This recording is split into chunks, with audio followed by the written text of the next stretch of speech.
नमस्कार। मोदी बिहार में रैली करके थक के चूर हो गए क्या? इसीलिए सर्वदलीय बैठक में नहीं पहुंचे? सारे नेताओं को सर्वदलीय बैठक में बुलाया गया था।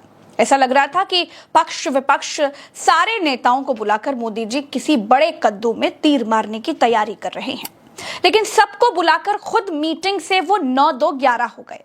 पूछा गया कि अध्यक्षता तो मोदी ही करेंगे। मोदी कहाँ गए? तो मालूम चला कि आप लोग बैठक कर लीजिए, मोदी जी को बैठक के बारे में ब्रीफ कर दिया जाएगा। इस मीटिंग में प्राइम मिनिस्टर इसलिए रहना जरूरी है कि उनका निर्णय महत्व का होता है। तो उन्होंने कहा कि हम सब बता देंगे, एक्सप्लेन करेंगे। तो हमने ये कहा कि एक्सप्लेन करना और बात है, वो खुद सुन के निर्णय लेना और बात है। आप सोचिए, वो इंसान जो पिछली बार खुद जहाजों को रडार से छिपाने के लिए उनको बादलों में छिपा रहा था, जो इंसान खुद सर्जिकल स्ट्राइक में आदेश दे रहा था, वो आदमी सर्वदलीय बैठक में आया ही नहीं। सोचिए, हमारे प्रधानमंत्री का खून 28 भारतीयों की मौत के बाद कितना खौल रहा होगा।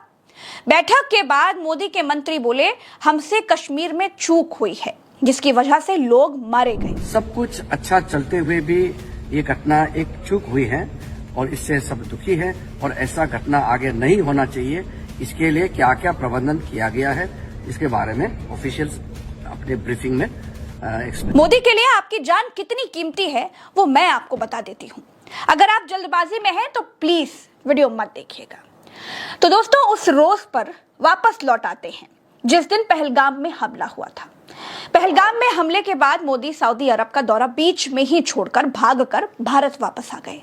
कहा गया कि मोदी जी बड़े गुस्से में हैं, अब पाकिस्तान की खैर नहीं। लोगों को लगता है कि मोदी अपनी लाल आंखें करके कश्मीर जाएंगे और वहां अस्पताल जाकर लोगों से मिलेंगे और आतंक को मिटाने की कसम खाएंगे। लेकिन मोदी भारत आते ही क्या काम करते हैं? चुनावी राज्य बिहार में एक रैली करते हैं। क्यों? क्योंकि लोगों की जान से ज्यादा उनको वोट प्यारे होते हैं। मोदी को आतंकवादियों को चेतावनी देने के लिए रैली की जरूरत पड़ती है। मोदी रैली में बैठकर हंसी ठिठोली करते हैं, नीतीश कुमार को हाथी और चींटी वाला जोक सुनाते हैं, वोटरों को झूठा सपना दिखाते हैं और वापस आने पर घर आ जाते हैं। जब घर आते हैं तो सर्वदलीय बैठक बैठी होती है, मोदी उसमें नहीं जाते हैं। सारे पक्ष और विपक्ष के नेता चाय पानी पीकर, नमकीन वगैरह खाकर वापस अपने घर आ जाते हैं। ये तो है हमारी सरकार के लिए हम इंडियंस की जान की कीमत। इजराइल को अपने नागरिकों की जान की चिंता है तो वो गाजा को बर्बाद कर देता है। अमेरिका को अपने लोगों की इतनी चिंता है कि वो ओसामा को पाकिस्तान में घुसकर मार देता है। यहाँ तक कि किम जोंग के नागरिकों को भी कोई हाथ नहीं लगा सकता। लेकिन भारत में 28 नागरिकों को आतंकी मार कर चले गए और हमारी सरकार एक दिन का शोक तक अनाउंस नहीं कर सकी। प्रधानमंत्री के लिए इंडियंस की जान की कीमत क्या है? आप इसे और समझिए कि 28 लोगों को आतंकवादियों ने धर्म पूछकर, पैंट उतरवाकर, कलमा पढ़वाकर मारा। लेकिन मोदी में इतनी हिम्मत नहीं हुई कि कश्मीर जाकर अपने घायल नागरिकों से जाकर वो मिल पाते। प्रधानमंत्री मारे गए 28 लोगों में से किसी एक भी भारतीय के अंतिम संस्कार में शामिल नहीं हुए। प्रधानमंत्री से यह तक नहीं हुआ कि 28 लोगों की निर्मम हत्या के बाद एक दिन का राष्ट्रीय शोक घोषित कर पाते। प्रधानमंत्री से यह तक नहीं हुआ कि 28 लोगों की मौत के बाद आईपीएल नाम का तमाशा एक दिन के लिए स्थगित करवा पाते। अमित शाह के लिए लाशों पर फूल चढ़ाने के लिए रेड कारपेट बिछाई गई थी। प्रधानमंत्री से यह तक नहीं हुआ कि हमलावरों को खोजवा पाते। जंगल में आतंकियों से मुठभेड़ हुई, ऐसी तक खबर नहीं आई दोस्तों। वहां गए हेलीकॉप्टर कहां गए? लड़ाकू विमान कहां गए? सब टेक्नोलॉजी। क्यों पहलगाम में आतंकियों को सरकार खोज नहीं पाई अभी तक? पहलगाम पाकिस्तान से सटा हुआ नहीं है। आतंकी हमला करके पाकिस्तान वापस नहीं भाग सकते, तो अभी तक पकड़े क्यों नहीं गए?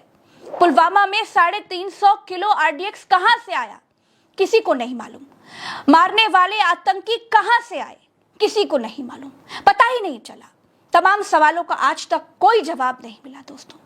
तब के राज्यपाल चिल्ला चिल्ला कर पुलवामा हमले के लिए मोदी सरकार को ब्लेम करते रहे और अब पहलगाम में हमला हो जाता है। कश्मीर केंद्र शासित प्रदेश है। कश्मीर का मेन मालिक राज्यपाल हुआ। हमले के समय कश्मीर का मुखिया राज्यपाल कश्मीर में नहीं था। देश का मुखिया प्रधानमंत्री देश में नहीं था। जहां पर 2000 सैलानी पिकनिक मनाते हैं, वहां एक जवान तक नहीं था। न पुलिस थी न सेना, कोई जिम्मेदार आदमी अपनी जगह पर था ही नहीं। जिम्मेदारी किसकी है? जब पूछा गया तो किरण रिजिजू ने कह दिया कि चूक हो गई। सब कुछ अच्छा चलते हुए भी ये घटना एक चूक हुई है और इससे सब दुखी है और ऐसा घटना आगे नहीं होना चाहिए। इसके लिए क्या क्या प्रबंधन किया गया है इसके बारे में ऑफिशियल अपने ब्रीफिंग में एक्सप्लेन। मोदी के लिए बिहार रैली से ज्यादा जरूरी कुछ नहीं था। न सर्वदलीय बैठक, न राष्ट्रीय शोक, न घायलों की कुशल क्षेम। गोदी मीडिया खोलकर देखेंगे तो आपको भ्रम हो जाएगा कि पाकिस्तान से मोदी ने युद्ध की शुरुआत कर दी है। कश्मीर में एक घर जलाया गया है, उसमें कोई नहीं था, ना आतंकी ना इंसान की जात। लेकिन गोदी मीडिया आपको दिखा रहा है कि रात में आतंकियों का घर जलाया गया, पाकिस्तान थर्राया। गोदी मीडिया टीवी पर अपने मालिक की तरफ से युद्ध लड़ रहा है। गोदी मीडिया को देखकर ऐसा लगता है कि पाकिस्तान से युद्ध शुरू हो चुका है। दोस्तों, प्रधानमंत्री के द्वारा ये मैसेज जाना चाहिए, ये जो बयानबाजी हो रही है ये मेन स्ट्रीम मीडिया पे, ये उस तरफ जा रही है जो पाकिस्तान चाहता है। तो क्या मेन स्ट्रीम मीडिया पाकिस्तान का साथ देना चाहता है? गोदी मीडिया आपको बता रहा है कि मोदी ने सिंधु समझौता तोड़ दिया है, मोदी ने आतंक की कमर तोड़ दी है, अब पाकिस्तान तो प्यासा मर जाएगा। दोस्तों, ये सब झूठ है। इतने बड़े हमले के बाद गोदी मीडिया मोदी की छवि चमकाने के लिए महिमा मंडन कर रहा है। आतंकी क्रिया करके चले गए, मोदी जुबानी प्रतिक्रिया कर रहे हैं। केवल 4 दिन हो गए, आतंकियों के खिलाफ एक एक्शन तक नहीं हुआ है। मामला ठंडा होने के बाद कुछ नहीं होता है। और मिस्टर मोदी जी, हमें इस बार वो चोरी छिपे वाला सर्जिकल स्ट्राइक नहीं चाहिए, सीना तान कर आतंकियों पर एक्शन चाहिए। आज के इन नकली राष्ट्रवादियों से 100 गुना बेहतर लाल बहादुर शास्त्री थे। आज के इन नकली राष्ट्रवादियों से बेहतर इंदिरा गांधी थी, जिन्होंने पाकिस्तान को घुटनों पर बिठा दिया था। आज के इन नकली राष्ट्रवादियों से बेहतर नेहरू थे, जो ताजा ताजा आजाद हुए देश की गरीबी से भी लड़ रहे थे और पाकिस्तान से भी लड़ रहे थे। आज के इन नकली राष्ट्रवादियों से बेहतर तो अटल थे, जो कम से कम लड़े तो थे। आज के नकली राष्ट्रवादी सिर्फ एक्टिंग कर रहे हैं। दोस्तों, इस वीडियो में इतना ही। चैनल को अभी सब्सक्राइब कीजिए। देखिए, आतंकी हमले के लिए सारे कश्मीरियों को वही कोस रहे हैं जिनकी भुजाओं में दम नहीं बचा है, जो सिर्फ कागज के शेर हैं, जो सिर्फ पाकिस्तान को भाषणों में सबक सिखाने की धमकी देते हैं। मैं मानती हूँ आतंकियों ने धर्म देखकर जान ली है, लेकिन कश्मीरियों ने जान बचाते समय धर्म नहीं देखा था। नमस्कार।